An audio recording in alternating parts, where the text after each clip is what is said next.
Everyone, my name is Joan. Hi, Joan. And I am a mom.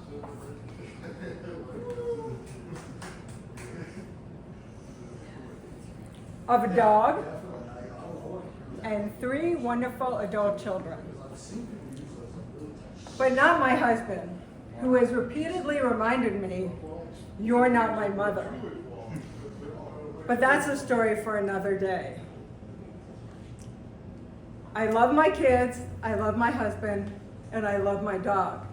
But being a mom is tough.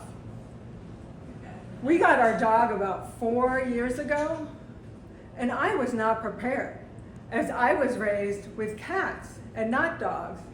And cats can be left alone all day as long as they have water, food, and a clean litter box. You can even leave a cat overnight and come back. They're totally fine. That's not the case with dogs. Dogs are like a baby, but they don't need to be watched every second. But you definitely can't go more than a few hours without watching them. I thought having kids would totally prepare me for having a dog, and to a certain extent, that was the case. But I was really unprepared for how much my dog was just like my kids. I mean, she's constantly judging me, and she doesn't listen to me. I mean, she'll be outside, and I'll call for her to come in, and she totally ignores me. But yet, when she needs something in the middle of the night, she bypasses everybody else in the family and comes to me. Fortunately, I am totally outclassed by my dog.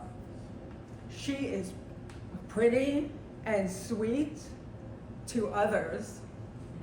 And when I say that she's pretty, I mean she is objectively gorgeous. She makes me look better. And I'm okay with that because people do judge other people based on their dog. And my dog raises my mom's stock a lot. And that totally compensates for any shortcomings I may have as a mother. In my defense, I was really unprepared having kids. I'm the youngest in my family by a lot. I was never exposed to babies or kids. They were just foreign creatures. When I was pregnant with my first, my friends were terrified. Let me explain. I'm originally from New York. Sarcasm and tough love come easy, along with generally being opinionated, difficult, and intimidating. In my defense, my upbringing from New York has labeled me, as I like to call myself, domestically challenged. That means basically even the most basic elements of being a mother are challenging to me. Luckily, my kids survived. I did not make them nutritious meals. When they got to school, I did not help them with their homework. I did not dress them. Actually, that turned out to be a good thing because my kids set the trend for mismatched socks. And because I traveled a lot for work, I didn't really bother to learn the names of their teachers. But I did make sure they brushed their teeth every night and bathed, which wasn't as easy as you would think. My eldest had some sensory issues and hated to take a bath. He was able to talk full sentences at 14 months, but still couldn't walk at almost 17 months old. Bath time was a battle.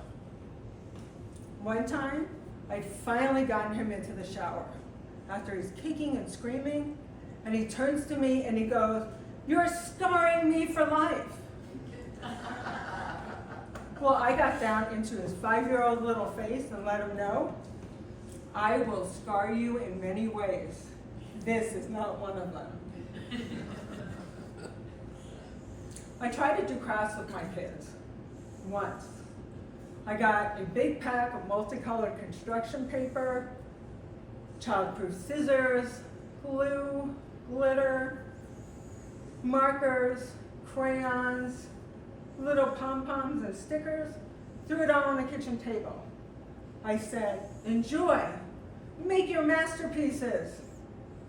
They were done after 10 minutes. I still have all the elements in my basement, minus the glue, which my youngest used to make slime. When my eldest daughter was in 2nd grade, I was excited that I got to finally accompany her on her first field trip. She was very popular in daycare and school. She was invited to all the parties, and I was excited to finally be able to meet some of her friends. The field trip was to go from the school, where we would walk to the library, where they get to experience reading time and learn about the library and maybe check out a few books before they walk back to school. For some reason, they put me at the back and not with my child. In the back of the procession were all the boys. Being the conscientious mom that I was, my goal was to move them along and entertain them at the same time. So, we were walking to school as the library. I asked them, "What did you guys have for breakfast?" Did anybody have French toast for breakfast? No response. What about cereal? Did you have cereal for breakfast? Eggs? What about eggs? Anybody had eggs for breakfast? Nothing. Finally, I said, "What about some fried worms? Anybody have fried worms for breakfast? How about some crunchy crickets and milk? Anybody have crunchy crickets and milk?" Finally, one of the kids said, "You don't really eat worms and crickets for breakfast, do you?" I looked at him and said, "Doesn't everybody?" That field trip would go down to be one of my biggest regrets.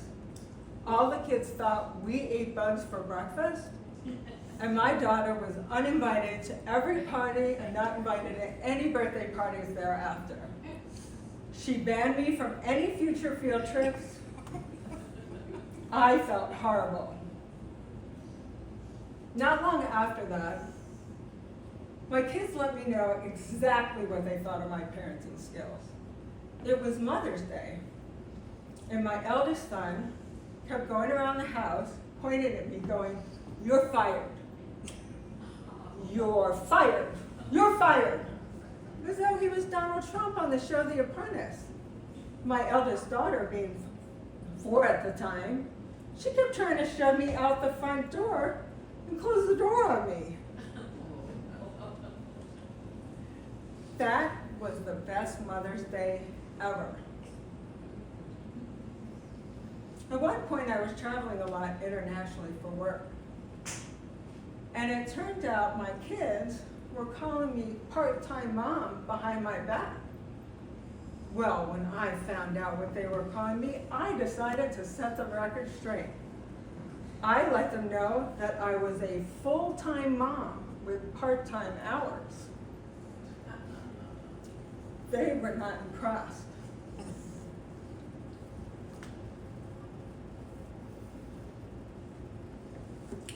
I tried my best, even though I know it wasn't good enough, and have long ago accepted the fact that the Mother of the Year award is not my future.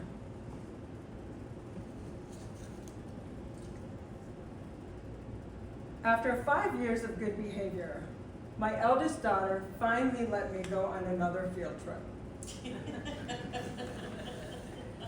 This time, we were to go from the school to the local Dairy Queen, where all the kids got a small cone before we walked back to the school. She made me promise that I wouldn't say anything to any of the kids. And I agreed. Fortunately, this time I was only assigned 3 kids, including my daughter. As we're walking to the Dairy Queen, the boy in our group kept staring at me.